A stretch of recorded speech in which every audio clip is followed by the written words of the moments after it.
Bonjour Pierre-Alexandre Anglade. Bonjour. Et merci d'être avec nous ce matin sur France Info. Beaucoup de sujets à voir avec vous. Le Groenland, vous y étiez cette semaine. On va parler de l'accord avec les pays du Mercosur, les discussions sur l'Ukraine aussi. Mais d'abord, Donald Trump qui provoque une nouvelle fois ses alliés, des alliés qui, selon lui, ont envoyé des troupes en Afghanistan, mais, je le cite, sont restés en retrait, loin des lignes de front.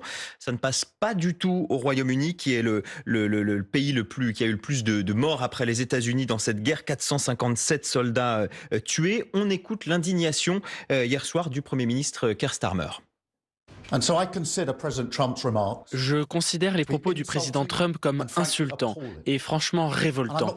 Je ne suis pas surpris qu'ils aient causé une telle souffrance aux proches des personnes tuées ou blessées, et même à l'ensemble du pays. Alors, côté français, ce sont 90 soldats qui sont morts entre 2004 et 2013. Opération la plus meurtrière pour les forces françaises depuis la guerre de Yougoslavie. Est-ce que Donald Trump doit s'excuser ? Moi, je partage ce que vient de dire le Premier ministre Starmer, qui parle de propos insultants. Et Donald Trump insulte la mémoire des soldats britanniques, français, européens, qui ont payé de leur vie l'engagement de nos pays aux côtés de nos alliés américains, qui avaient déclenché dans le cadre de l'OTAN l'article 5 d'assistance mutuelle lorsque l'Afghanistan, ou en tout cas les talibans, ont frappé les États-Unis d'Amérique avec les attentats du 11 septembre. Et donc c'est une nouvelle provocation de l'administration américaine après les propos de J.D. Vance à Munich, après plusieurs sorties de plusieurs responsables américains. Et c'est, à mon avis, la provocation de trop. Et donc il faut que le président américain s'excuse et que la mémoire de nos soldats soit honorée. Catherine Vautrin a réagi hier sur X en saluant la mémoire de nos soldats, et je pense que le président américain est allé trop loin. C'est suffisant une réaction sur X? Il ne fallait pas une prise de parole d'Emmanuel Macron à ce sujet? Écoutez, le président de la République, je crois, a su démontrer ces derniers jours que lorsqu'il fallait porter l'estocade contre le président américain, il n'avait pas peur de le faire. Donc je suis convaincu que des responsables français le feront, mais en tout cas on ne peut pas laisser insulter la mémoire de nos soldats morts, de ceux qui ont été blessés, parce on parle des morts, mais il y a eu aussi énormément de blessés français et européens. Et les Européens ont toujours été du côté des Américains lorsqu'il s'est agi de les soutenir quand les combats qui étaient menés par les États-Unis d'Amérique étaient justes. Cette nuit, Donald Trump a aussi publié sa nouvelle stratégie de défense nationale, un document de 34 pages dans lequel le Pentagone se concentre sur la Chine et exhorte, surtout ça nous concerne, ses partenaires à assumer davantage la responsabilité de leur défense. Traduction, les Européens doivent se débrouiller par eux-mêmes, Pierre-Alexandre Anglade. Mais les Européens n'ont pas attendu la stratégie de sécurité de Donald Trump pour essayer de bâtir cette défense européenne. Le président de la République, depuis 2017, avec ses partenaires européens, pousse ce concept de souveraineté et d'indépendance européenne avec comme pierre angulaire la défense de l'Europe. Enfin, l'attitude de Donald Trump nous oblige à accélérer le mouvement. Mais c'est vrai que cette conscience de devoir développer une défense européenne est très prégnante chez nous Français. Oui, c'est moins le cas chez nos partenaires européens, et que chez nos partenaires européens, c'est beaucoup moins le cas. Mais je crois que l'épisode du Groenland, je pense que ce qui se passe aujourd'hui en Ukraine acte une prise de conscience dans l'ensemble des capitales européennes, aussi au Parlement européen qui a voté, je le rappelle, l'an passé, des textes extrêmement importants avec la préférence européenne qui permet d'orienter les financements européens vers l'armement européen. Et donc, il y a une prise de conscience européenne, ça doit aller beaucoup plus vite. Et la souveraineté, au fond, c'est notre capacité à décider par nous-mêmes et pour nous-mêmes et ne plus être dépendant de l'armement américain. Il faut que les Européens se désintoxifient de l'armement américain. Alors, on a bien compris que Donald Trump se désintoxiquer, vous peut-être dire. Un document, en tout cas, qui a été donc publié, et on a bien compris que Donald Trump voulait se concentrer sur sa zone, son hémisphère, comme il l'appelle, donc le Groenland. Ça a été évidemment le psychodrame de la semaine. L'impression quand même d'une reculade assez franche du président américain qui finalement ne parle plus d'actes de propriété mais envisage plutôt peut-être des bases ici et là. Est-ce que vous êtes soulagé ou est-ce qu'il faut rester préoccupé? Certains disent le pistolet posé sur la table. Le premier enseignement de cet épisode, c'est que lorsque les Européens sont unis, ils sont forts. Et la reculade du président Trump qu'il faut prendre avec beaucoup de mesures parce qu'on est habitué à le voir changer de pied très rapidement. Et la vérité de ce qu'on se dit maintenant peut être totalement invalidée par une déclaration à l'emporte-pièce dans quelques minutes ou dans quelques heures ou dans quelques jours. Mais en tout état de cause, le fait que le président américain ait reculé pour l'instant, parce que je rappelle qu'il y a encore 72 heures, il menaçait de prendre le Groenland par la force, c'est le fait du front uni opposé par les Européens qui très rapidement ont menacé de rétorsion le président américain, notamment d'un point de vue commercial, si jamais il venait à mettre en œuvre les fameux tarifs qu'il menaçait d'imposer et qui ont déployé, et c'est le cas de la France, des soldats européens sur le territoire du Groenland. Et donc ce front uni, et c'est l'illustration de ce que l'on porte, nous, avec le président de la République depuis 2017, ce front uni, cette unité européenne, c'est notre meilleure chance face aux empires, que ce soit les États-Unis d'Amérique, la Chine ou la Russie, qui n'ont qu'une seule obsession, c'est nous vassaliser. Et dans cette affaire, la voix de la France a été extrêmement importante. Emmanuel Macron, le président de la République, a porté, je finis juste là-dessus, parce que c'est important, a porté le fer de lance au nom de l'Europe. Et ce qu'on peut dire, c'est Macron 1, Trump 0 dans cette affaire. Oui, vous vous êtes rendu cette semaine au Groenland. Racontez-nous, vous y avez vu quoi? J'ai vu d'abord des gens, des habitants sur place extrêmement inquiets. Parce que le Groenland, c'est un territoire immense, avec assez peu d'habitants. Et qui a eu 50 000. Oui, 50 000, qui ont eu plutôt l'habitude de vivre en paix et en quiétude et en harmonie avec la nature. Et donc le fait que leurs grands voisins américains, superpuissance militaire, menacent de les annexer, ça les inquiète beaucoup. Et donc j'ai vu des gens extrêmement préoccupés, mais extrêmement soulagés aussi de la solidarité et du soutien des Européens. Et je peux vous dire que ce qui se passe, ce qui a pu parfois être tourné en dérision ici à Paris, vous savez, l'envoi de quelques troupes, on nous a dit c'est dérisoire, c'est pas ça qui va faire peur aux Américains. Ce qui est vrai. Évidemment que c'est pas ça qui va faire peur aux Américains, mais c'est un signal. C'est un signal à ceux qui auraient des velléités sur le Groenland. Il n'y a pas que les Américains, il y a aussi les Russes, les Chinois qui ont une posture parfois agressive dans la région. Et c'est aussi un signal à nos partenaires danois et groenlandais que dans les moments durs, lorsque leur souveraineté est attaquée, nous sommes à leur côté. Que ce soit en Ukraine ou au Groenland, à chaque fois que la souveraineté d'un État est menacée, la France se tient à ses côtés. Je ne sais pas si vous avez pu rencontrer des responsables de partis politiques de Groenland, mais en tout cas, on observe que certains, des indépendantistes, parce qu'il y a beaucoup d'indépendantistes au Groenland, la plupart des partis le sont, mais certains penchent très clairement du côté américain, ce qui peut laisser penser qu'il pourrait y avoir peut-être une opération à plus long terme politique américaine, j'allais dire presque d'ingérence, pour tenter de retourner une partie de l'opinion. Est-ce que c'est une possibilité? Est-ce que c'est quelque chose que vous avez senti sur place? Non, pas un seul instant. Et j'ai rencontré la maire de Nuuk, la capitale, la ministre des Affaires étrangères, des responsables de la société civile. Pas un seul de nos interlocuteurs ne s'est montré sensible à l'influence américaine, à l'argent américain, puisque c'est ce qui avait été avancé à un moment donné. On expliquait que certains pouvaient recevoir on parlait de dizaines de milliers, voire de centaines de milliers de dollars. Ils nous ont très clairement expliqué que le Groenland n'était pas à prendre ni à vendre, dans des termes extrêmement explicites. Et les Groenlandais ont une aspiration très forte à l'indépendance, et donc c'est le chemin qu'ils souhaitent prendre à l'avenir. Mais cet épisode américain, dans ce moment, les a rapprochés, en tout cas dans les circonstances, du Danemark. Et donc il n'y a, dans les interlocuteurs que j'ai eus, aucune velléité d'association, sous quelque manière que ce soit, avec les États-Unis d'Amérique. Ce que l'on sait aujourd'hui, c'est qu'un protocole d'accord, au contour assez flou, a été signé, a été établi entre Mark Rutte, le secrétaire général de l'OTAN, et Donald Trump. Est-ce que vous avez compris ce que ça voulait dire? Parce que Donald Trump a dit qu'il avait obtenu tout ce qu'il voulait.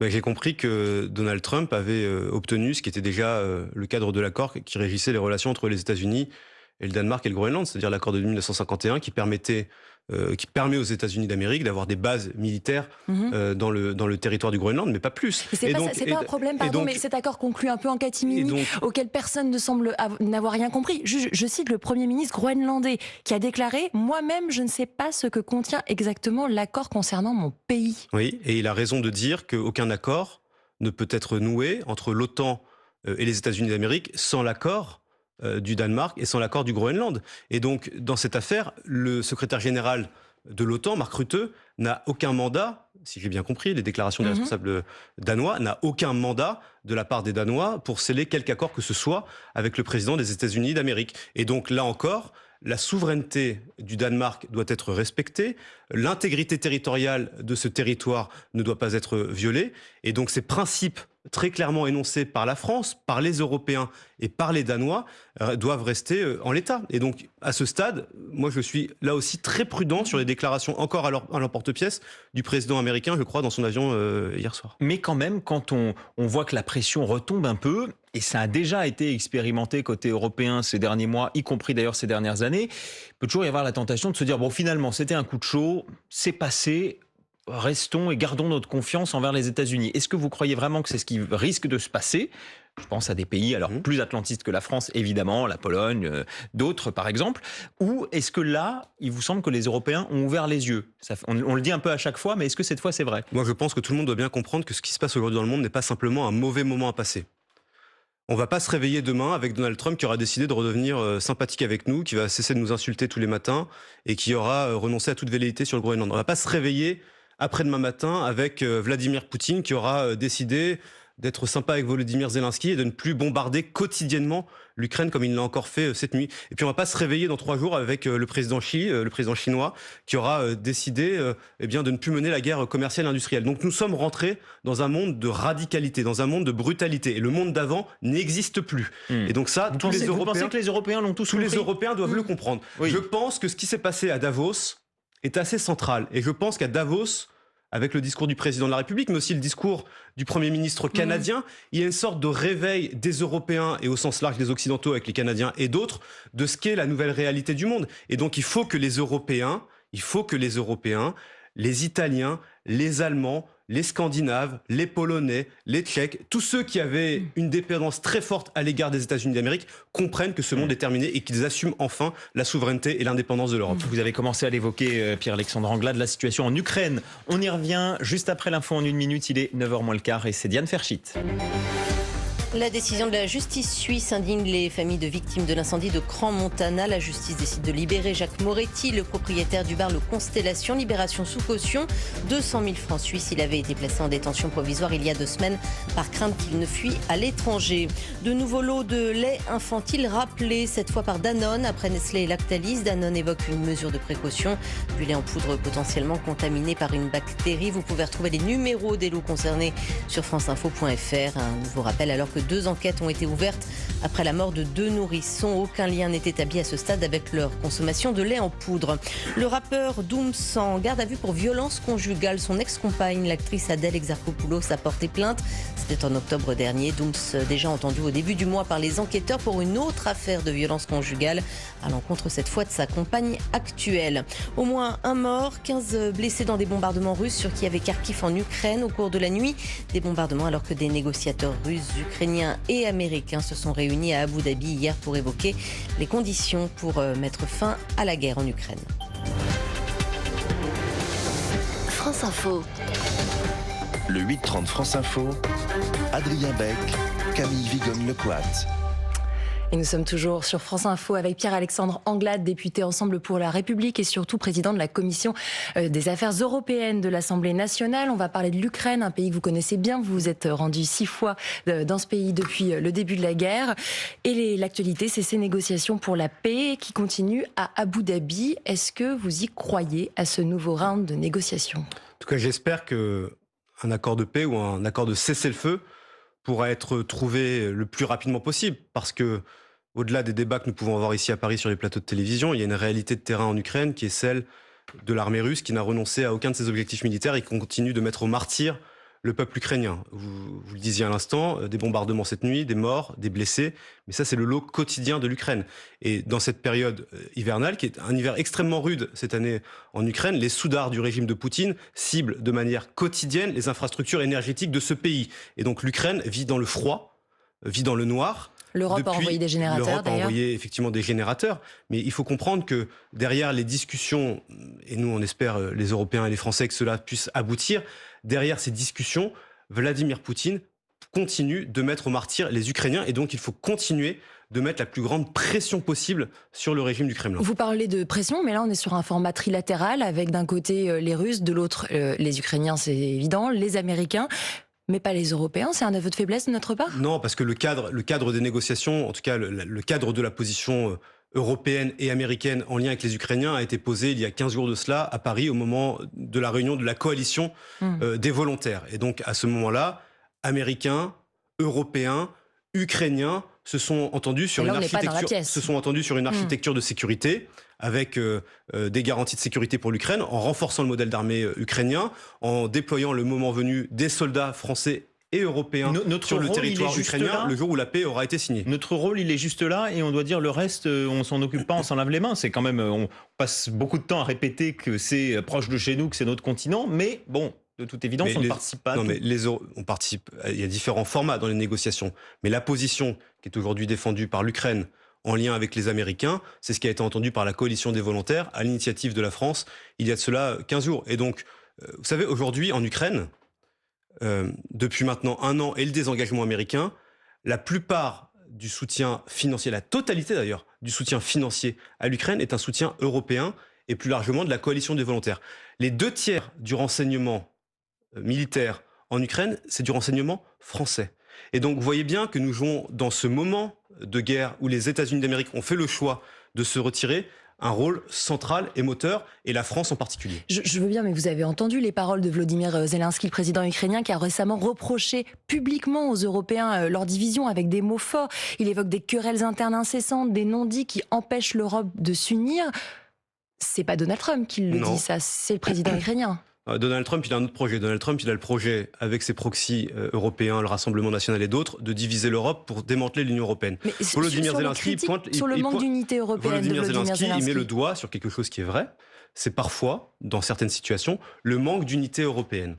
Et c'est vrai qu'on l'a beaucoup vu ces dernières années sur beaucoup de sujets, mais en l'occurrence, sur l'Ukraine, l'unité est extrêmement forte. Il y a une unité des Européens qui est totale depuis quasiment le début de la guerre, à l'exception, c'est vrai, de la Hongrie, de Viktor Orban, qui est le relais complaisant de Vladimir Poutine en Europe, et l'ami de Donald Trump, qui ont tous les deux le même destin. Donc vous pensez que c'est uniquement la Hongrie qui est visée dans les déclarations ? Comment ? Dans ces déclarations, c'est uniquement la Hongrie ? Je pense qu'il pointe plus largement un phénomène que nous percevons tous les uns et les autres, qui est celui d'une Europe qui avance trop lentement, c'est évident, qui ne va pas assez vite sur beaucoup de sujets, qui est parfois divisée, mais qui sait, quand c'est important, se rassembler et s'unir. Et donc, il faut écouter ce que nous dit Volodymyr Zelensky et essayer de corriger cela. Et je crois que le président de la République y met beaucoup d'énergie. Et j'aimerais bien que nos amis italiens, allemands, entendent aussi parfois ce message. L'Europe, vous disiez, qui avance parfois trop lentement. C'est vrai qu'elle a mis 25 ans, l'Europe, à négocier l'accord avec les 4 pays du Mercosur. Accord finalement qui a été bloqué par le Parlement européen, qui demande donc à la Cour de justice de l'Union européenne de vérifier la légalité de cet accord. Est-ce que vous espérez encore que on puisse complètement, se passer de cet accord et l'oublier ? Le vote du Parlement européen doit être entendu. Et le Parlement européen s'est exprimé extrêmement clairement sur la saisie de la Cour de justice européenne. Et cette saisie de la Cour de justice de l'Union européenne doit suspendre la mise en œuvre du traité entre les pays européens et le Mercosur. Pardon, mais donc, ça c'est la théorie. C'est en théorie, ce vote suspend, mais dans la pratique, la Commission européenne, elle a la possibilité d'appliquer ce traité à titre provisoire. Ça serait un déni de démocratie, selon vous ? Ce serait une gifle infligée au Parlement européen. Maud Bréjon parle de viol démocratique. Vous alliez aussi loin ? Vous reprendriez cette expression ? Je parle de gifle, c'est un autre champ lexical, mais on peut pas. La Commission européenne, après le non qui a été très clairement exprimé par la France, et la France, c'est pas n'importe quel État en Europe, c'est un État fondateur, la première puissance du continent avec l'Allemagne. Après le non du Parlement européen à travers la saisie de la Cour de justice de l'Union européenne, je n'imagine pas un seul instant Ursula von der Leyen et la Commission européenne outrepasser ce vote extrêmement clair. Ça a déjà été le cas, et c'est déjà le cas avec l'accord CETA, par exemple, avec le Canada. Oui, mais vous voyez bien que dans cette affaire-là du Mercosur, la sensibilité politique, les conditions politiques. Il était sensible aussi, les conditions politiques les conditions politiques pour une bonne acceptation de cet accord ne sont pas réunies. Et nous avons eu en France des manifestations extrêmement importantes d'agriculteurs. Nous en avons dans beaucoup d'autres pays européens. Et donc moi, j'espère que la Commission européenne, et nous souhaitons que la Commission européenne entende ce que la France et le Parlement européen disent. Il se passe quoi d'un mot si la Commission européenne passe en force ? Je n'imagine pas ce passage en force, Adrien Becht.